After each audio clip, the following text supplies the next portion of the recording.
Assalamu alaikum wa rahmatullahi wa barakatuh. Welcome to another video. I am Zahra Usman from meccacentriceducation.com, and I've been doing these series on teaching writing, and I'm hoping you're enjoying them so far, and inshallah today I hope you get a lot out of this particular lesson, which is about understanding purpose and audience when it comes to writing. Okay, because if you know what your purpose is, and then you know what your audience is, then you can start thinking of what it is that you're getting ready to tell them, inshallah. So what is meant by purpose and audience? The purpose is the reason for writing. What is the goal of this particular thing that the student is writing? Is it to inform? Is it to persuade? Is it to describe? If you remember the previous video, I talked about the different forms of writing, the different types of writing. To explain, expository, descriptive, persuasive, and narrative. So this is also what the purpose of the writing is. Is it to inform them of something, to explain, to describe something, to narrate, to persuade, to entertain? Is it to argue? Is it to advise? Is it to evaluate? Is it to review? What is the purpose of this particular piece of writing? That's first step. Once they figure that out, once they have decided on what the purpose of the writing is, then, or the purpose of the topic, depending on the topic, right? Then they decide on who the audience is. Who am I writing to? Am I writing to my peers, my classmates, other children like me? Am I writing to adults? Am I writing to parents? Am I writing to women, men? Am I writing to Muslims? Am I writing to non-Muslims? Am I writing to a person in authority, or a person of authority? Am I writing to an owner of a business, for example?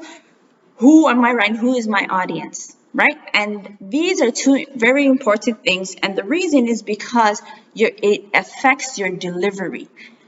It affects your delivery, and it determines the examples you come up with. It determines the points that you raise. It determines the language that is used. Will it be formal? Will it be informal? Will you use slang? Will they use slang? Will they include references to references to things that are understood by the audience? For example, let's say the audience is gamers, people who are into playing games and love games. Then there are certain references that you may use that appeal to that group of people. Maybe it's people who love sports, for example, and so on. So that's why it's important. Now, as a Muslim, this is extremely important for us to know, because a lot of times you may come across something and you read it and you're just wondering, I don't get what you're like. What is this? What are you saying? It's because the person who was writing this did not think about who the end receiver was, or maybe they did, and it just wasn't intended for you. Sometimes I come across some Islamic sites where they are arguing a point or giving information about something, and it's just so complex. It's so complex. Sometimes it's so long. Sometimes it's so academic, right? It's so academic, and obviously the person who's writing it themselves is an academic. Perhaps they are a PhD candidate, or they are a professor or something like that. And then you wonder, are you writing this for other academics, or are you writing it for the average Muslim?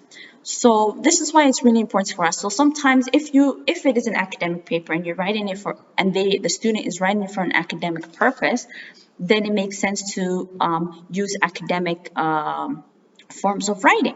However, if you're writing for a general audience, then you have to use language and forms of writing that are appropriate for a general audience. And if you take a look at newspapers, news articles also have a form of a style and a form of writing, and the purpose is to inform the news.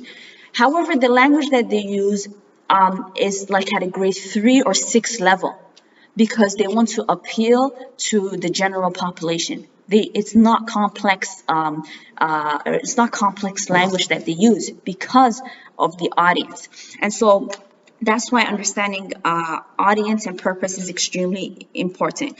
As a Muslim, you want to be effective in your speech.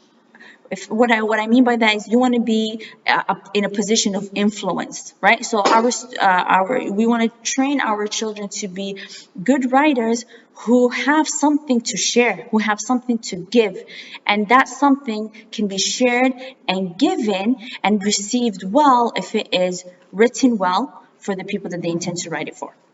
So whether that be for a Muslim audience, and that's another thing, sorry, knowing if your audience, if you're writing to a Muslim audience versus a non-Muslim audience, then obviously the language that you use will also be different. So when I'm speaking to you, I'm speaking to a Muslim audience, so I speak understanding that you already understand Islamic ways of thinking and Islamic ways of knowing, and so I will use other words as well, like inshallah, alhamdulillah, bi'idhnillah, and so on. And I will say the Prophet ﷺ said, and Allah subhanahu wa ta'ala said, whereas perhaps if I'm talking to a non-Muslim audience, I may say in the Quran it is stated, or Allah mentions in the Quran such and such and such. If that makes sense. I'm sorry, I digress. I feel like I'm babbling on. Right, so that's pretty much what purpose and audience is about, understanding what the purpose of this thing is, and once you understand if why you're writing this, is it to inform, to persuade, then you can select the appropriate details to back that up. And secondly is knowing who the audience is. Who am I writing to? And it's really good to experiment with different audiences. So the child gets to work with different forms of writing or different styles of different word choices, and so that they understand that, oh, okay, I have to change it up a bit because this won't make sense to this group of people, for example. If that makes sense. And yeah, that was a short video, alhamdulillah, and I hope that that made things clear for you. Assalamu alaikum.